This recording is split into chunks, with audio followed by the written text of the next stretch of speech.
Church kata le tuana. Pebi obio kata le na khoma. Ala bere e ko komo. Aya ta de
alaba ofia opa amrema chichi lo kudiri pe wona hunu ayi debe wakwe abadraro le togbe agba lo ri da fe nana ma o lo ba wono nyenya nanya gapofo yo ka ba yito nyi choke ayi kam ye khwe le yawra gba kele pe papa je abadraro ni agola fi alaba okonwo wo chochichi awji da kaka blama ka wada tina fifiaji nyena na nyaba la akba mamlida pa jing atolia pa nkaka blavovo asekeli agba nyena na nyaba ye woko togbi tenge tokoto glegui atolia alaba aba drerore togbi agbalo adu le kopo alaba matenwo kare dino ba akopo yiga gbale Ewenyigba TV po yabala odi le Germany ka nous sommes comme les apamafia. Matango kara dinoba. Afia o tokuyo mamao. Yoka amlonira. Afia blama. Alaba wonyang song. Akpamo wakpa konuma wala. Ahavima kona tabo.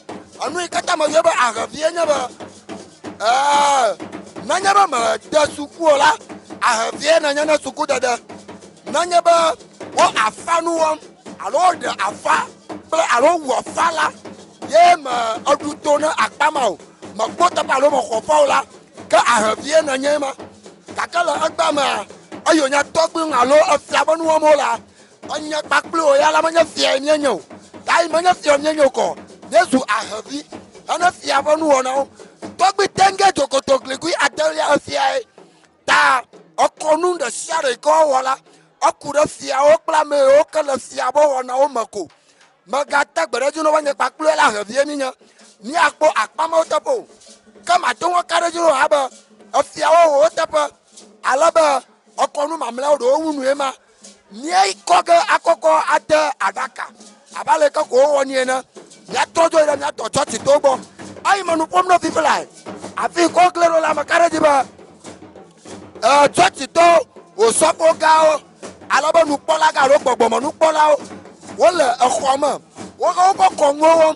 amara biabana awo fianu wo mlimachim ka church to wo poro hia aya ta church to lo khoma agbo class pastor lo khoma o to won ka yama de join ara kaka na ba efia secondary school ma afima apupo kata adranyiro hama makabana na church demo makabana la bosang blamo nyakata mi anofima alaba wo konu mamleo lo khose to ba madidibu alaba nyegbe chokaba o ha private burial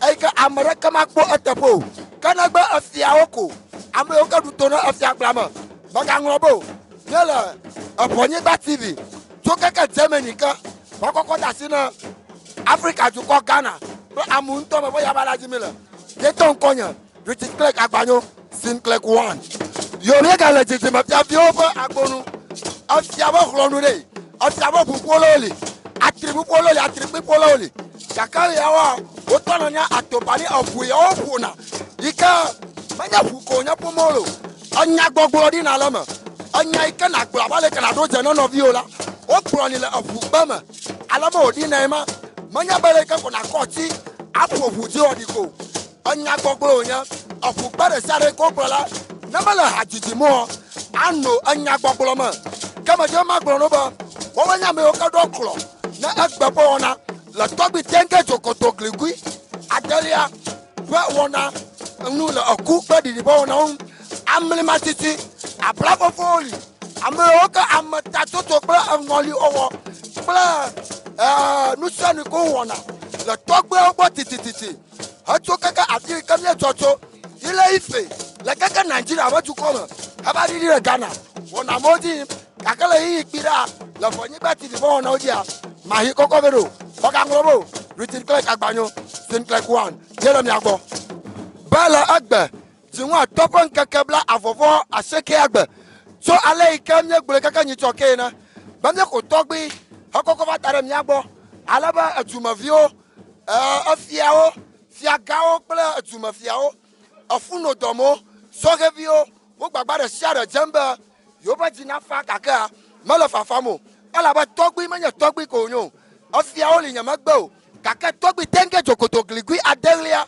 la afontuama comme la tengwade kaka ba jima kare jino ba magbono ba yi yamala afiao o pa konwovo ayo sofo o pa konwovo nanya ba amada ba dasuko ko ahia ahavie o nyana suku dada nanya ba fawo ye makofa ahavie na nyana afa kala gba mai ka o nya fia gbla mi la anya pakplo fia ba nya ma kamio ko ahavie ma mi nyana fia do kpla fia ba kon kpla mli ma chichi la togbe o gbo ke ba dasina gba majo makare jino ba ai na kpon lo hule gbe yanwo togbe join na rafa na me sago mosi la Ewenyigba TV bo na ojira kaka Jemenika ba ko Africa Ghana kplo gologi agodo banare togbe tenge jokoto gligui adelia ojo ina rafa ago ko mi atenwodo ne join na okoso to ina oponu mamlewo ga no oponu mamlewo ko nu mamlewo odo gbaravo kanye gba kplo ko mi agbro ba ke bye bye na togbe lo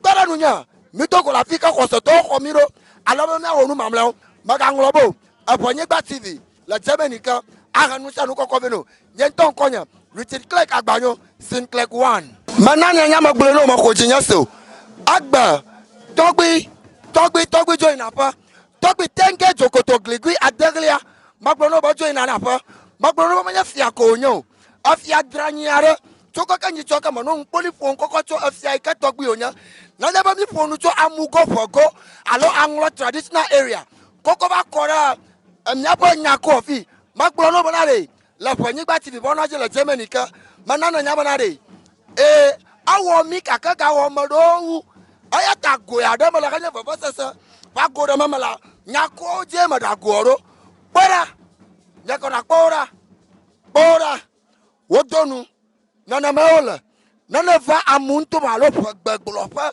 afika jo to kala ile ifela Nigeria ka fika micho alako woni enya masago mosuku vi do to na senu masago mo ala oyin na enya togbe o no nanyi magboro ba amli ma chichi le de ko wona le kaka tititi le blema aka nana ma no na ma afia o no nyi mama o le ma togbe tenge jokoto gligui adelia ma karaji no ba to kaka nyi to kaka mi kwe wala mi agbo le pe fafaji yemye afi fam le mama ka agba ai na rafa na le pakplo mi so na mi adu rafa no to ji na mi le Ewenyigba TV bo nyama oji kaka Jemenika nye ton konya written click agbanyo sin click 1 ahoro akaya fuawore afawore akakpoli awore achingali awore brekete awore kakaya mi le blafo ore o la fama magbo bo fi agbele mi le manya nya vi onya jojomo na ba mi ma mi chiga na ba de kong mi woga ale ka de jo le ba asile fugba ma mi ko ga no ka hajiji ba mi ko ga no ma de wo kare ji ba yonya ofi akadi ma mi le e ba ku pe kong wo ba wona wo ma mi la togbi tenge jokoto gligui adelia ibo kongo ye ba semana le magbo no masago mu na ba lanto choba du papa ya masago na ba lanto choba di ya masago na ba lanto mateso so gatoncho maba mala fonyo ko magbo no na na ma yi de ma na ma wo lo bo no ma ablabo fo la ten ofugba odidi ye ma na nya ba fugba de ka anya gbokpolo nya haticho nya gbokpolo nya baga bo ne la teng baga ngobo ne la nyako anyakore wala tengwo e ni ba ne la teng la tobi tenge jokoto grigo mi na ba fa gai ne la pa kudidi be bo na baga bo ayo ne la Ewenyigba TV ba ya boloji toka ka temenika ba ko na gbofi nye ton konya written click agbanyo sin click 1.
Aïda, Togui Tenke Jokoto Gligui Adelia, Ajoin Ade, Togui Aobo, Yerogarafa, Nanama Olabono, Yerogarafa, Unta Pom, Togui Tenke Jokoto Gligui Adelia, Yeba Babaino, Jumavioba Babai, Togui Tenke Jokoto Gligui, Jumavioba Babai, Togui Tenke Jokoto Gligui, Ajoin Adafa, Togui Tenke Jokoto Gligui Adelia. Ajoin Arapa, Tenke Jokoto Gligui Adelia, Togui join Arapa, Togui join Ara Copper, Yerogara Copper, Togui Tenke Jokoto Gligui Adelia, Togui Tenke Jokoto Gligui Adelia, Ajoin Arapa, Togui Tenke Jokoto Gligui Adelia, Ajoin Arapa, Jumavioba Babai, Nonoba Babai, the Vioba Babai, Untoba Babai, Blafore, Tohonore Yapuare. Afaora Chingali, Bakbakliore, Nakore, Angolojore, Amuntomare, Kamuga, Amugo Wago, Anglo traditional area. Togi Tenge Jokotogligui, Togi Tenke Jokotogligui, Togi Tenke Jokotogligui, Togi Tenke Jokotogligui, Togi Tenke Jokotogligui, Adelia join Arapa, Della Ewenyigba TV, Banyabala, Germany. Vakora Africa la fille. Togui Tenke Jokoto Gligui.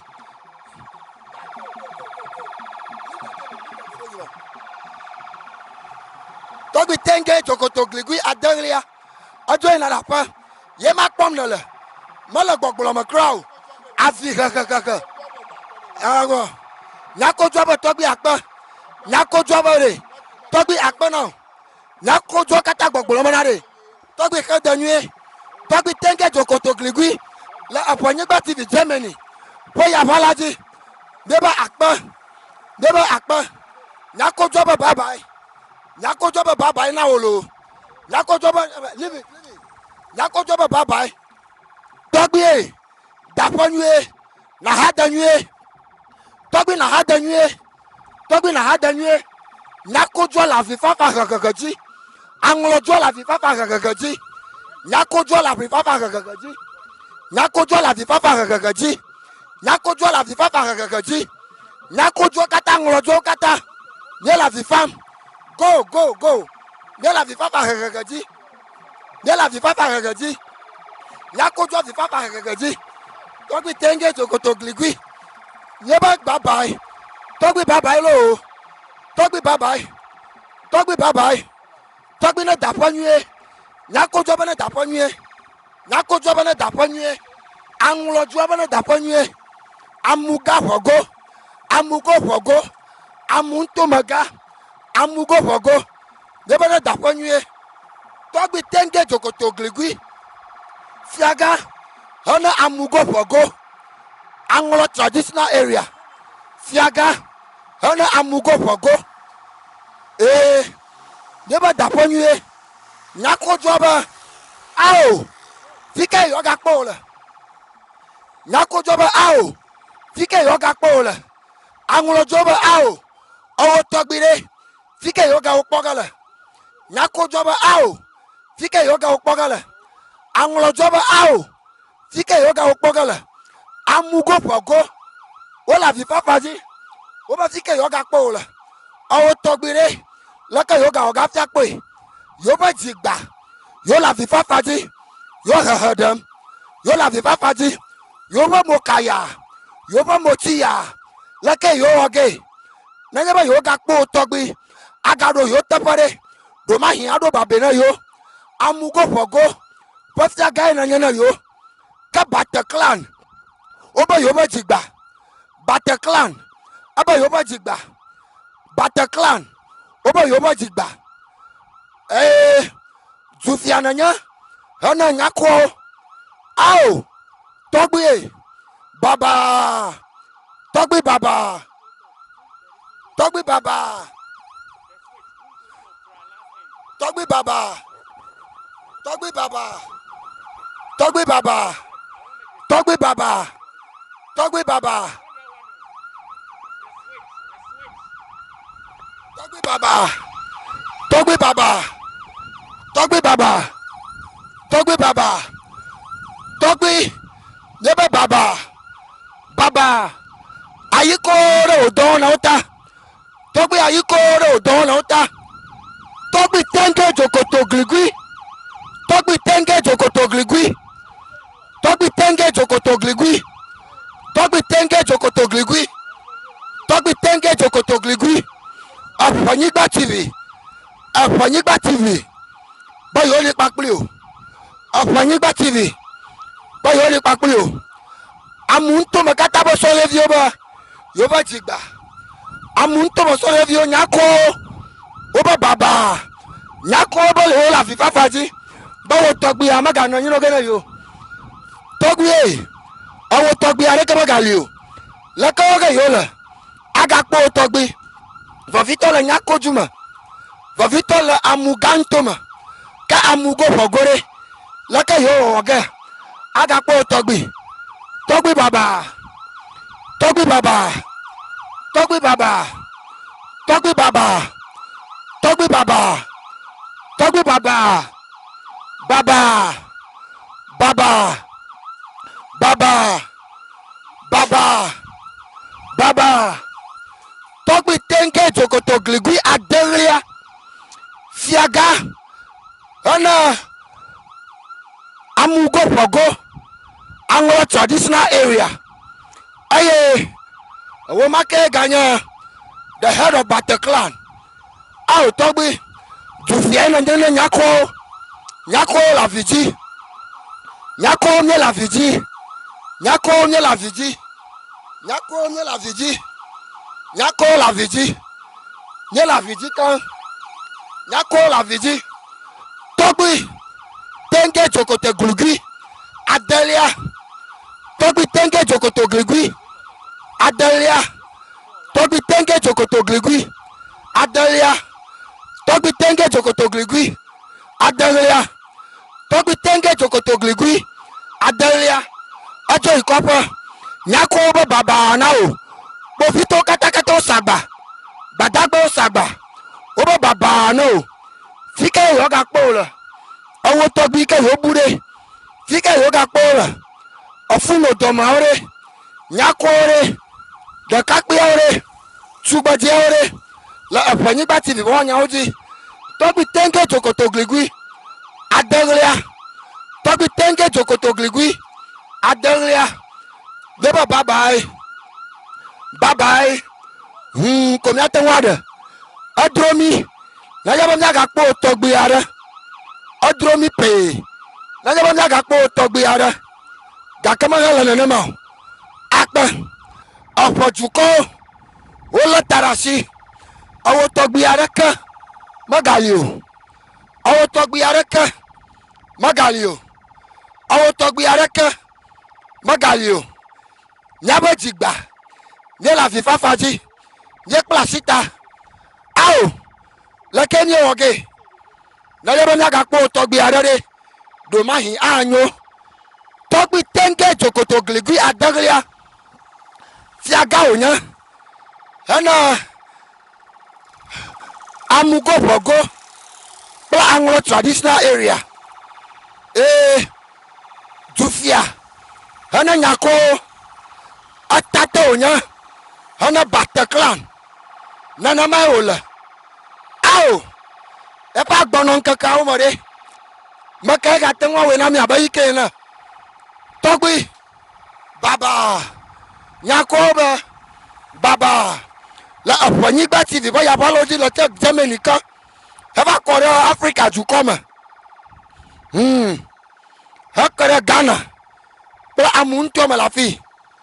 Togbi baba. Togbi baba. Togbi baba. Nyakoba baba.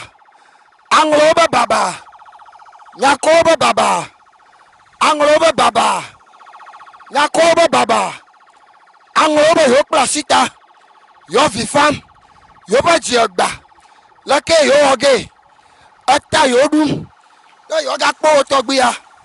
Doma hi anyo peko. Ga kama yo ba lo nene ma. Odro yo pe. Ga kare. Lake yo oge. Ao. Togbi. Ao. Togbi. Ao. Togbi tenge. Jokoto gligui. Togbi tenge. Jokoto gligui. Togbi tenge jokoto gligui adaglia. Togbi tenge jokoto gligui adaglia. Togbi tenge jokoto gligui adaglia. Togbi tenge jokoto gligui adaglia. Hey. This man, amaga nongosia. Nongone. Amaga. Togbi tenge jokoto gligui adaglia. Togbi tenge jokoto gligui adaglia. Togbi tenge jokoto gligui adaglia. Togbi tenge jokoto gligui adaglia. Angloba baba. Amugo pogonto maba baba. Nyek plasita. Wana bubu areka malimia wawago. Wana areka malimia wawago. Togbi tenge jokoto gligui. Wana America malimia. Sema on the camera. Togbi tenge jokoto gligui. Togbi tenge jokoto gligui. Togbi tenge jokoto gligui. Togbi tenge jokoto gligui. Togbi tenge jokoto gligui. Togbi tenge jokoto gligui. Togbi tenge jokoto gligui adaglia. Togbi tenge jokoto gligui adaglia. Togbi tenge jokoto gligui adaglia. Togbi tenge jokoto gligui. Togbi tenge jokoto gligui adaglia. Amungoba yo placeta. Amuge maga kuma wana mereko. What is the meaning? I'm mama ko ya. Go take your risk. I'm mama ko ya. Amaga meeting him now. Togbi baba. Togbi baba. Togbi baba. Togbi baba. Togbi tenge jokoto gligui. Togbi tenge jokoto gligui. Togbi tenge jokoto gligui adaglia. Ojo ina la kopa. Ojo ina la togba obo. Angloju godo baba. Angloju baba. Angloju kata baba. Nyako obo yo plasita. Nane kamali yo ga owogo. Odro yo pe. Obodro yo pe. Bo yo po Togbi. Oh. Togbi baba. Oh. Togbi baba.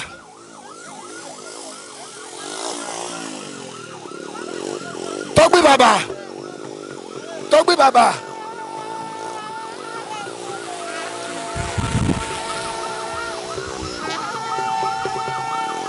Hey. Yeah.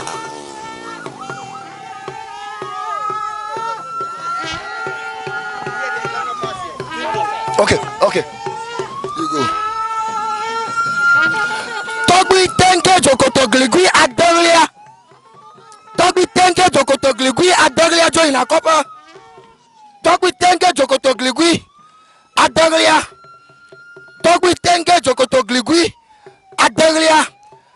Siagana Amugo Pogo, Anglo traditional area. Ayake Ganya, the head, Alo Tato, na Bataclan. Aye, Onya Jufia, Nanya Kwao, Togbi Baba, Togbi Baba, Togbi Baba, Togbi Baba, Togbi Baba, Togbi Baba.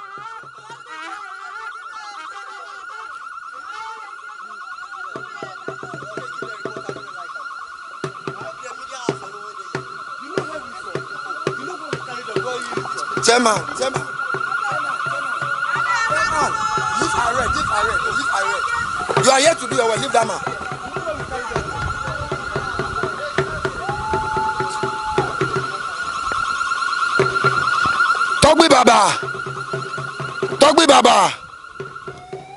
Togbi Baba. Angloba Baba. Nyakoba Baba. Angloba Baba. Angloba Baba. Angloba Baba. Nyakoba Baba. Angloba Baba. Nyakoba Baba. Angloba Baba. Nyakoba Baba. Angloba Baba. Nyakoba Baba. Angloba Baba. Nyakoba Baba. Angloba Baba. Nyakoba Baba. Togbi tenge jokoto gligui. Siagana Amugo Pogo, Anglo traditional area. The head of Anglo Bataclan. Over Tato. Ojo in the copper. Togbi Baba. Nyakoba Baba hello. Nyakoba Baba. Nyakoba Baba. Nyakoba Baba. Nyakoba Baba. Nyakoba Baba.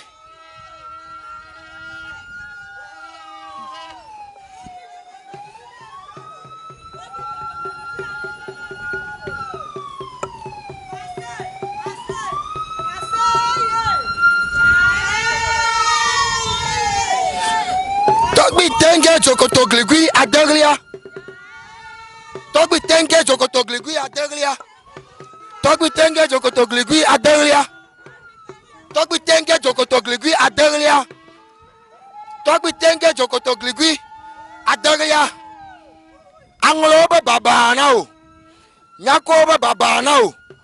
Africa juko kataba Baba now. Yoma gatenwa poto ubio. La fiarako. Adro yo peko. Nanyabo yokwe. Gakama yobala nenema. Yoba jiegba. Yo chankudokwi. Oh. Yo chankudokwi. Obo yo chankudokwi. Togbi tenge jokoto gligui. Togbi tenge jokoto gligui adaglia. Togbi tenge jokoto gligui adaglia. Nyela Ewenyigba TV. Foya bala oji. Adaglia. Togbi tenge jokoto gligui adaglia. Nyakoba Baba. Angloba Baba. Nyakoba Baba. Nyakoba Baba. Nyakoba Baba. Angloba Baba. Nyakoba Baba. Angloba Baba. Togbi tenge jokoto gligui adaglia. Togbi tenge jokoto gligui adaglia. Togbi tenge jokoto gligui adaglia. Togbi tenge jokoto gligui adaglia. Togbi tenge jokoto gligui adaglia. Ajo ina kopa. Ajo ina. Africa Baba. Amuntu makata Baba. Angloba Baba. Africa Baba. Anglo Joba Baba. Oponto Baba. Baba. Togbi Baba.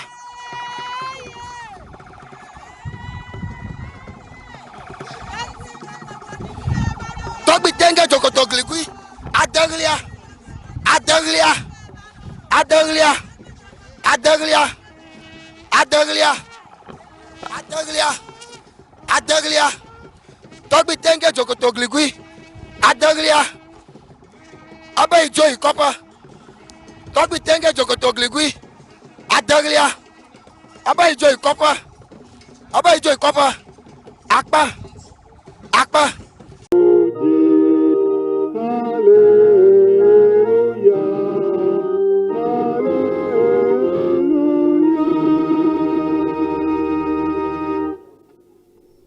Katkis Nchoko. Yahosofuchiho.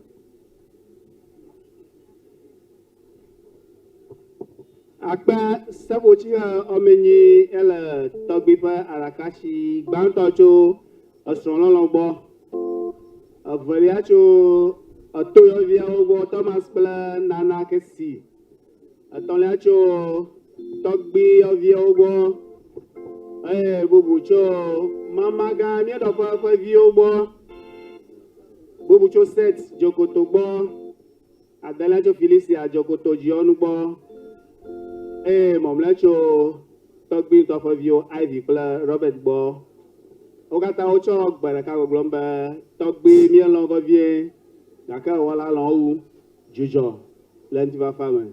Amen. Thank you, Katkis. May I seize this opportunity to invite very Reverend J.Y. Ledo for a special prayer for the bereaved family and the youth. Papa.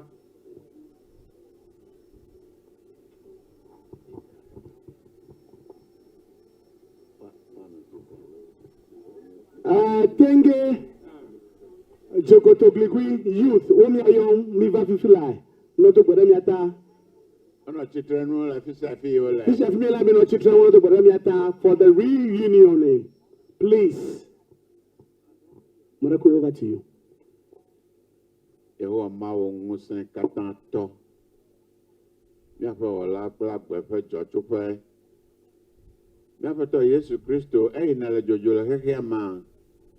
A duggerada Hemia Clare, Yoma Jalauta Bear, one or the car. Ata Yehoa. Mecho Jokoto, Gligui, Jakpasu, Tenge, Okatan, Fumeo Katan, Lasio Mede, Leiyame, Benapota, Nui Jorojire, Atrozu Cadede Tohenoe, Ben Gomez, Nano de Viosi, Yehoa. Obe, Lemkude wo de Kakweme Yongti, Bena. Ega menanyo nao. Nagadong de wo gamasa sango. Kabondong de mau fa me kokolongti. Data amile babiabe. Eya nanya ufa goma kokong. Gamasa ikala sire. Amagadong de wo. Yewa mau. Mecho dasio metoke. Na nu gamasa se pre dokui bobo. Na du fiala ome. Chovivie hei. Na to ya jire na ire do fo na okatanji be eme anyo na we vona to tai obodi dio katana va me na we le Yesu Christo me. Amen. Thank you, Papa.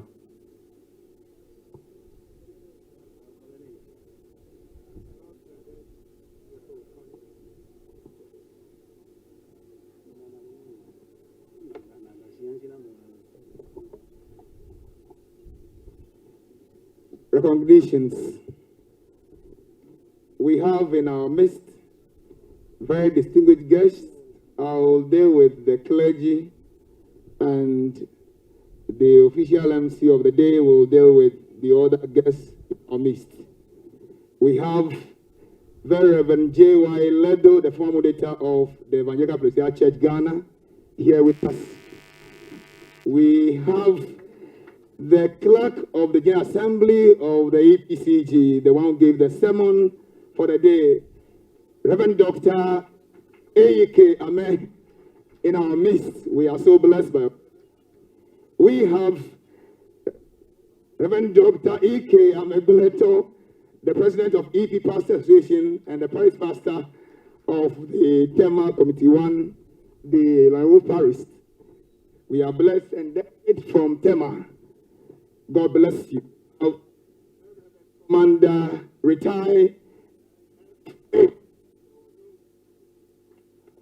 The former of Evangelical Church here with us.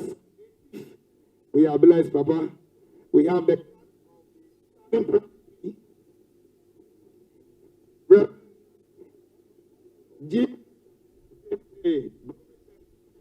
and the wife. They are in our midst. We have so many pastors, so I'll group a lot of them. We have the engineer, Dr. STK Jokoto here. Reverend Engineer W. Dejo Jokoto here in our midst. We have Reverend Aqua, who was once here and worked with Togbe. We have the local council of churches. They are ministers here. Please wave your hands for us to see all of you. God bless you so much. We have all ministers. May the good Lord bless you for blessing us. The church choirs from all over the local councils. May the good Lord be with us all. Amen.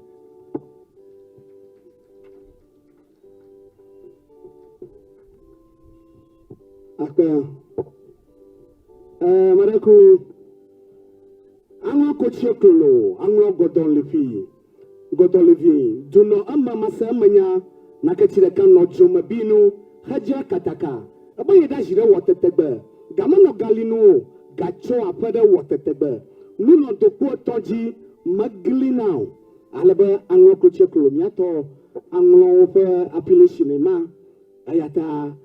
Malapapa Jimmy Chikame, Alaba Gamayi, the Gloria Chihuhu. Marijiba Manamia Batobio, Mama Olamiabo, Alabatobi Ado, Anilia Paramount Chief of Clicquot Traditional Area, Alamiabo Alajima. Tobi Dapo, Anelia, Nyako, Lashibi, Alamiabo, Abotadua, Wodi Autu, Anyako, Manyalatele 1, Aloti first. Acho English I'm from. What ga hika enya oprimpon ni kwashi bobilo hika lage yeto doda wo so mala fi ma fanya wo ni no ko ni ahanye ka ni gwa yo ameke mi we zonlo alaba ni a opa fia yeto doda bonu na fa na wo va awo dode Tobi Lotu Makwa Jufia Neseva and Nenamake Tobi Tepenola, you can hear for Tobi Honyo, Inyas Ikala Seva, Yinamake no Tobi Atapa, Dumaga Rich Goka, Tobi Dojavuji, Achirifo Avelia, you can hear Jufiana Abo, Alamiabo Regent Aklasu. Fiato, abato set, Vojoba, Chikito, Alabipo, Mama Dasewa, the second, Jalukopanyon Fia, Mama Akbana, Minopeshimna, Honorable Kwame Jujoli Gape MP for Kata, Alamabanya Mugawa. Honorable Bernard Ahia for MP for Akachi South, Alamabo. Honorable Samuel Okujeto, a Blackwa, Bigaba. Yenya MP for North Tongue, Jumagan Chris Poto Bibaba Yoyo, Honorable Vincent Kubanu Bibaba Yoyo, Honorable Stan Dobe, Bibaba Yoyo, Mr. Kafi Adbeza NDC Regional Communication Officer Bibaba Yoyo, Honorable James Gunu, NDC Regional Secretary Bibaba Yoyo, Nanamake, Honorable. Honorable James Gunu, yeah, NDC,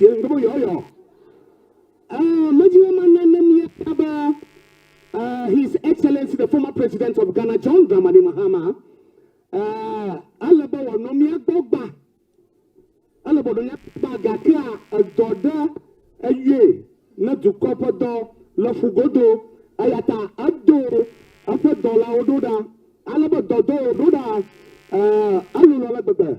Nye dada, Agba Amabanto Roda, Yenye Dada, a professor, Nana, Jane, Opoku Ajima. Ibaba ya. Alaba amavalia ko parantia yenya amu adodia the proper mosquito. Aha. Anukonya Honorable Johnson Asiedu Nketia, aka General Mosquito. Sanoma atwa ojira ho. Aha. Alaba Maijia. Honorable Nelson. Okay. Alaba Honorable Nelson. Ajidoga. Anya MC na Akachi South. Alaba Alafia Lotonto. Ayova. Over the regional minister come Dr. Achiba Yaun Lecha. Alaba Ayobona Adanupa Piara Shirina Poma. Alaba Avakla Milo Gira Kada Wamo. You can get 1,000 Ghana cedis. Kukurudu. Eshi Rado. Alaba Afoto Chris Podo yo. Lawyer Chris Akuwe yo. Mamulu yoga name aba for Chris Agane Mlechi. Nanamake Magbeda Dada Jogbo Achobata Nebo yo. Honorable William Pomachi yo.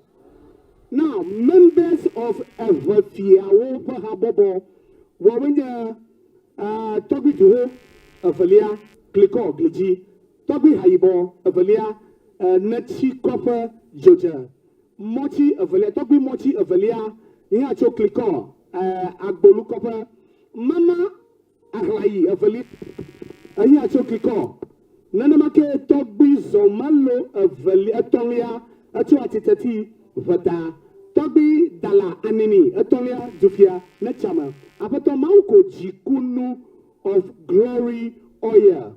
Nanamake, oil. Nanamake for Tiak Bamabi, a singing to Hamala Shiha. We blubber oil.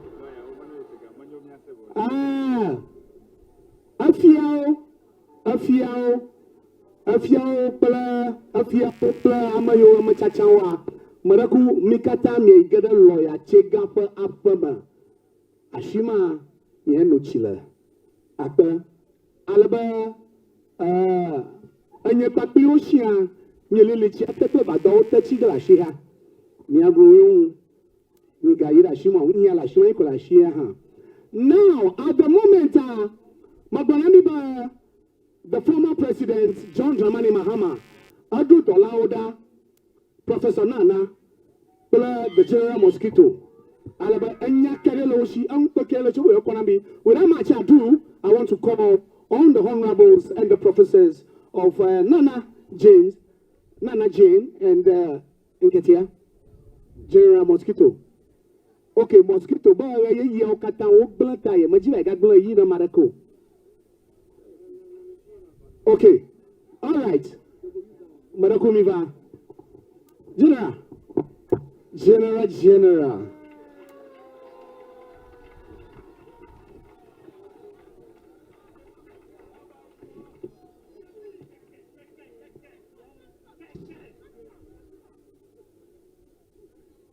Your Majesties, Togbo, Mamao, and Reverend ministers, all protocols observed. I recognize that we are far behind time, so I don't intend to bore you with any long speeches. Just to inform you that Togbe has been one of the big advisors of our party and its leadership. In fact, he has dealt with 3 presidents of NDC.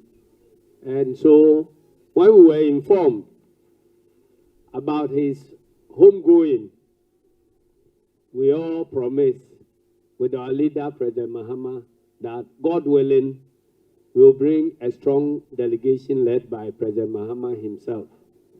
But man proposes and God disposes.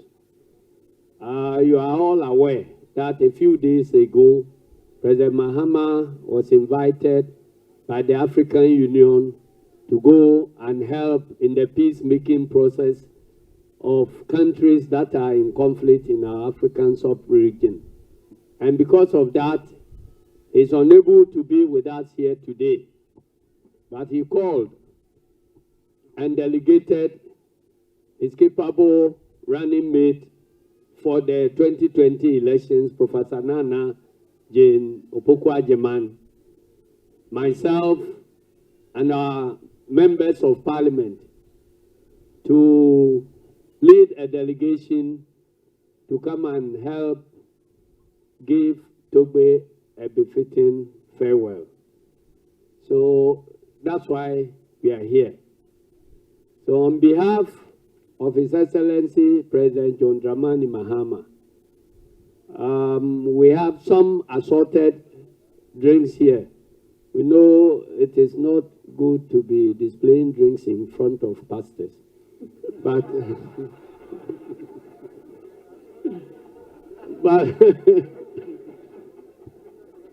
but maybe with their blessing, the contents of the bottles may change. So, so we have assorted drinks here to help in the performance of the rituals, and cash donation of 5,000 Ghana cedis, amounting to 50 million cedis in our currency.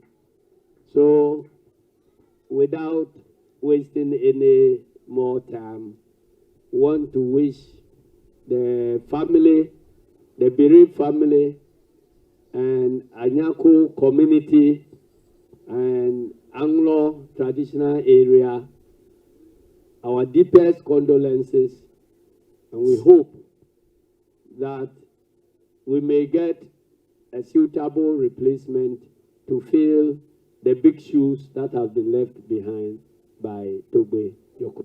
Thank you very much, and may God bless our homeland, Ghana. Amen. Thank you very much. Maraku poma maga maele banajigla gao ganya go poma maraku va na va ho gana na ngo receipt na o na ko ha na ko ina o osofo sorry ma ba ha sorry. Aha. Hey. Hey Joe. NDC. Happy over your mobianga ko no go jiribo. You want to go. Aha, go jiri. Obaga how ga maraku ije ko to pe no ko ni. Ado General, be seated. Thank you. Nobody can come on a general except the full check man, dear sir. Maraku afi to bina azomo hakere la shinya the kongu high magbona jojoga he amake mapo hogbenya dadi na me magbona jojoga he amahe mapo hogbenya dadi na magbona jojoga he amake mapo hogbenya dadi na ma jojoga he amahe mapo hogbenya dadi na mi yo namlo mi yo tokbia o namlo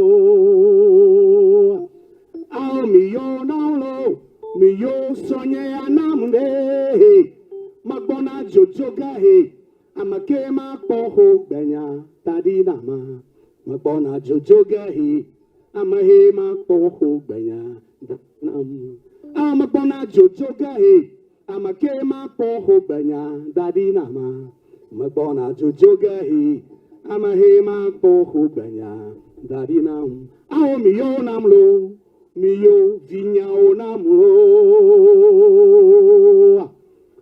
mi yo namlo mi yo tonya o namle Makbona jojoga he. Amake makpo ho benya. Darinam. Amahe makpo ho benya. A blow lem yakbo. Aho mi babe ko he.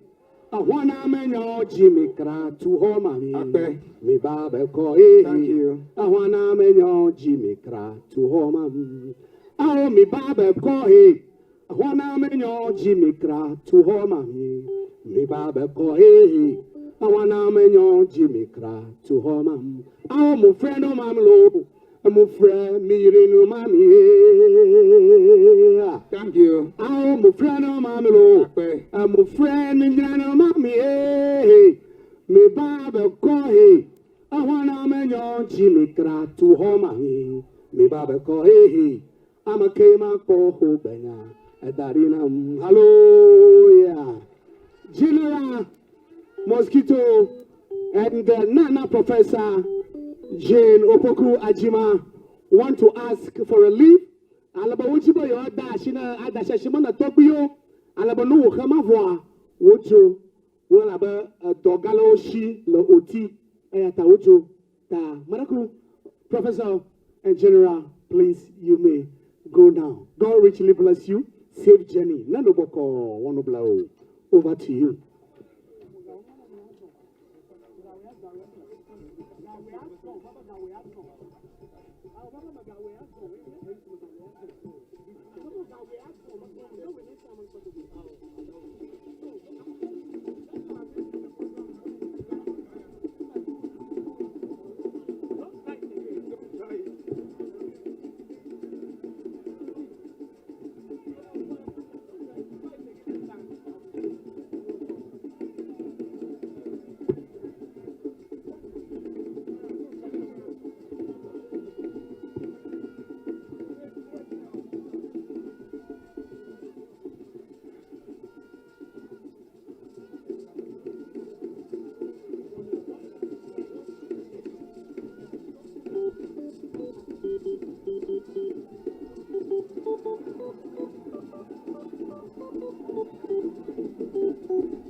Thank you so much. God bless you. God richly bless you. We are blessed. A family member should come for the offering for the day. The rep of the family should kindly move forward for the offering of all of us. After that, we'll take the last interment service from, in the name of God, the Father, Son, Holy Spirit. Amen. Akpa vuvola mi makpa hareko mina miawo konwonu ye da akpa na mi akpa ye bla mi adogbara akpa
jijiro.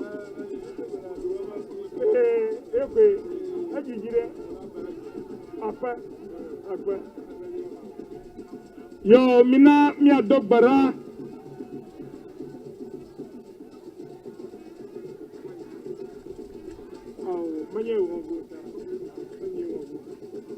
Mina mia dogbara. Sabo, madonu gbara mi ajo.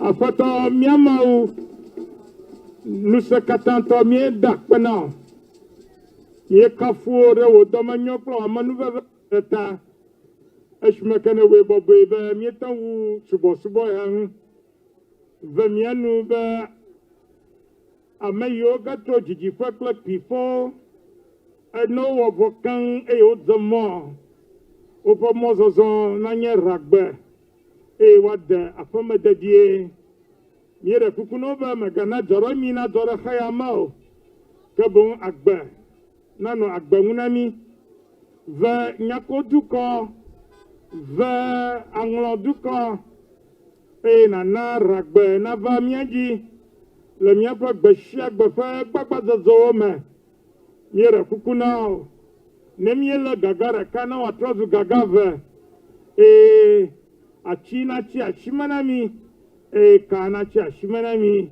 keshno nukla bubu na rotsona angloduko le go katame yere kukuna jimototromi be miatro le miapa vodi be agbomavo na sumiashi ye dakpena be arotomi to miatela Yesu Kristo fam come amen miato shilejupo won kontinako ofia dudu nava wa wo lolonu la nyigbaji shigbala shiwana jifu ne na mia sumiano egbalami to mia fanu vo kami shigbala shimia wa ha yeto ne kana masho davre mia tilane na ga klomi tetekomo ka de mitro vonito la shime ala bana to nya fia dudu lengusa lenguti kope yide mavo me Yehowa ayirami ewa komiaji Yehowa konkumarami ewa vamianu Yehowa tromorami agbo ewa nanguti fafami amen. Our closing hymn is the hymn number 587.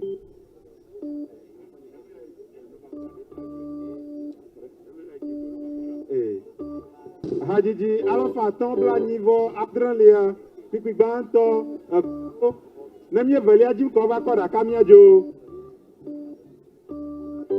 Novio Migato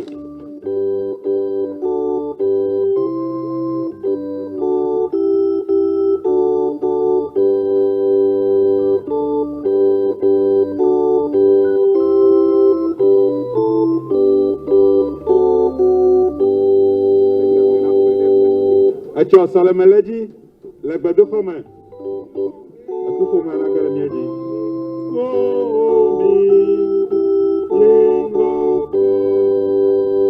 Bibo Alessi Miagbele Vavam Leyi Bifiaka Yodovila Homiangtila Yodovila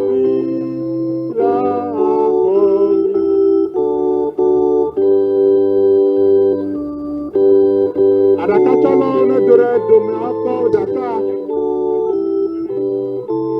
The coverers, please.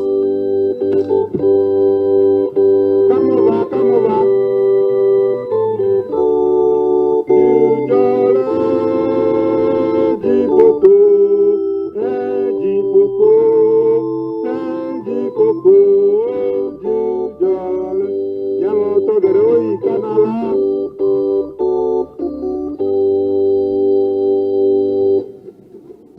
Ya la la toge,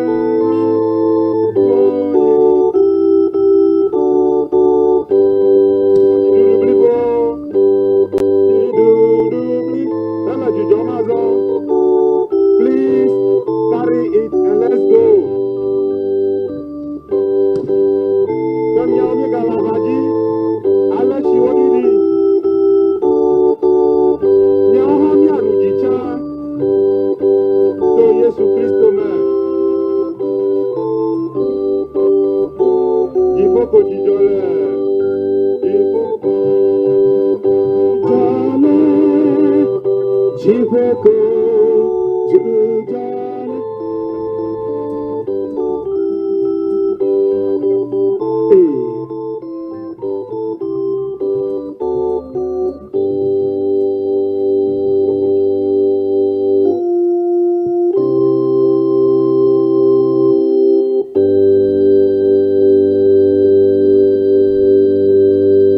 Maraku kwaya akula agbado. Kwaya akula agbado. Nana make osofo akpana mi egba oto nyawe oto dono nami nyawe oto. Alaba nana make foma akwa tokwe no do ha wo klo. Osofo odo.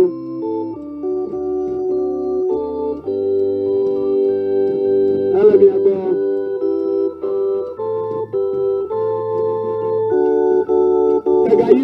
Tagayo, mi ploro.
Vovonli.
Osofo akpenami lo akpa akpenami dono akpenami dono nami miawe o dono papa. Okay, maraku amoli azwa. Okay, naho mijo.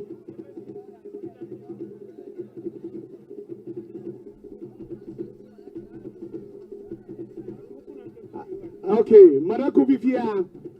Nyama yo kala doctor. Me the dining hall be. Suku for dining hall. Suku view for dining hall me. I found room like mami me akwe. Masha mana ya fime do ba ko ndu me to line ya ko ndu duwa. Ako mashama na the dining hall of Ada. No, for you.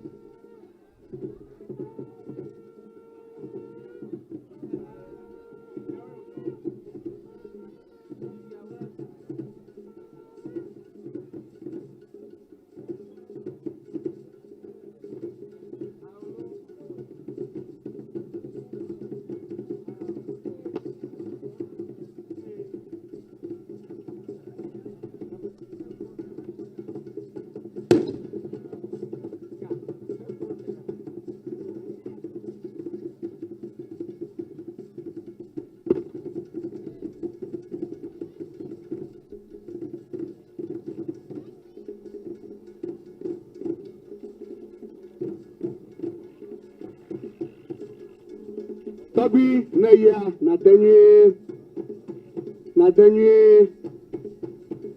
Your wife beats you well. Your children beat you well. Your family beats you well. And Anya Kokonutua beat you well.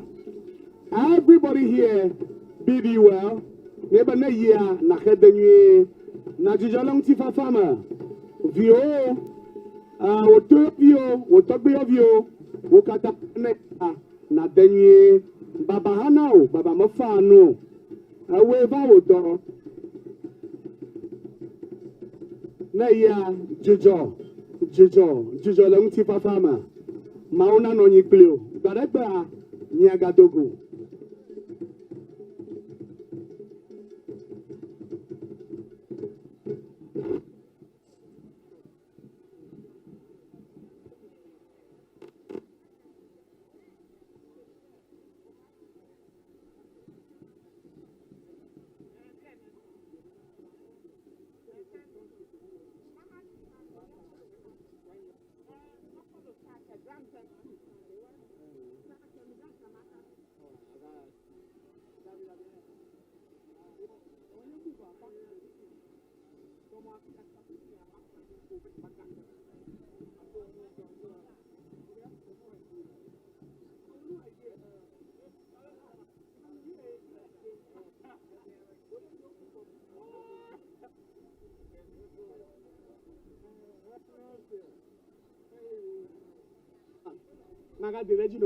Marako Mashamana Yida Sukuviopa dining hall.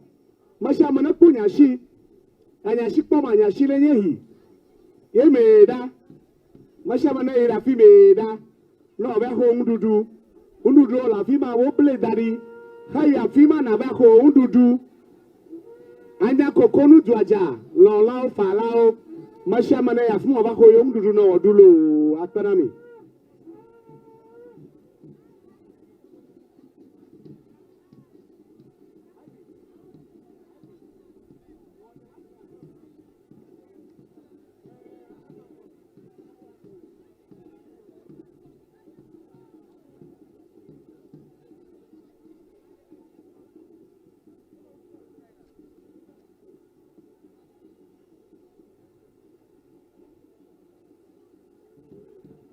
Mashamane the daddy of a Hodu no Dulo Tom. All right. It has been a forward check by my beer sample on of your Mejimal of one other girl. I would you want to be a general, but you know, when you're not going to glimmer flow. Aha, Dononami, Miawe Hoto, Miawe di, Miafofonami, Mauna Jirami. I really want to thank everybody here. I want to thank the pastors. I want to also thank the choir, those who cooked for us. We want to thank all the ushers.